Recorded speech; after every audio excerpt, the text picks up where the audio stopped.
Bonjour et bienvenue sur AES Média.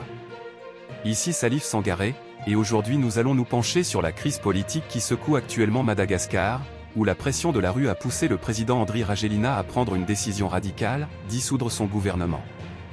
Dans une adresse télévisée ce lundi soir, le président a reconnu la légitimité de la colère populaire, notamment celle des jeunes malgaches, et a annoncé le renvoi de son premier ministre Christian Hentze ainsi que de l'ensemble de son cabinet.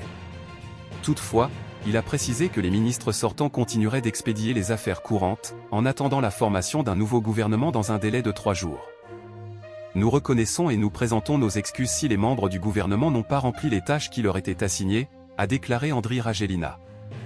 Dans un ton inhabituellement conciliant, il a ajouté avoir entendu l'appel et ressenti la souffrance liée aux coupures d'électricité et aux pénuries d'eau qui frappent la population depuis des années. Ces propos interviennent après plusieurs jours de manifestations sans précédent, menées par des jeunes surnommés le mouvement Génération Z.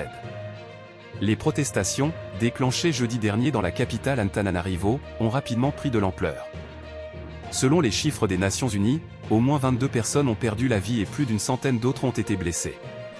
Le haut-commissaire de l'ONU aux droits de l'homme, Volker Turk, s'est dit « choqué et attristé » par ces violences, rappelant que les marches avaient commencé pacifiquement avant d'être réprimées par une force jugée excessive. Des témoignages et vidéos montrent certains agents de sécurité utilisant des munitions réelles contre les manifestants. Les scènes de chaos se sont multipliées, des stations de téléphériques incendiées, un grand centre commercial pillé, et même les domiciles de 2 parlementaires pris pour cible.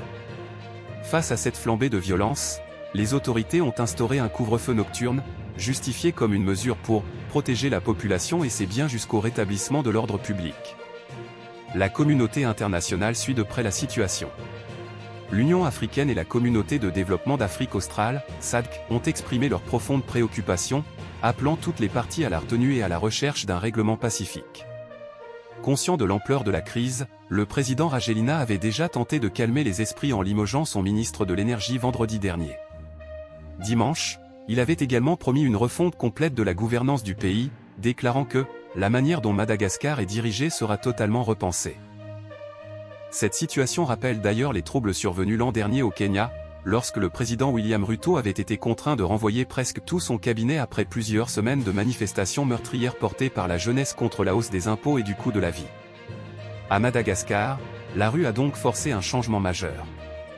Mais une question demeure, les réformes promises par Andry Rajoelina suffiront-elles à apaiser une jeunesse exaspérée par la pauvreté, le chômage et les services publics défaillants? Nous continuerons à suivre cette actualité de près. Merci de votre fidélité à AES Média. C'était Salif Sangaré, à bientôt pour une nouvelle édition.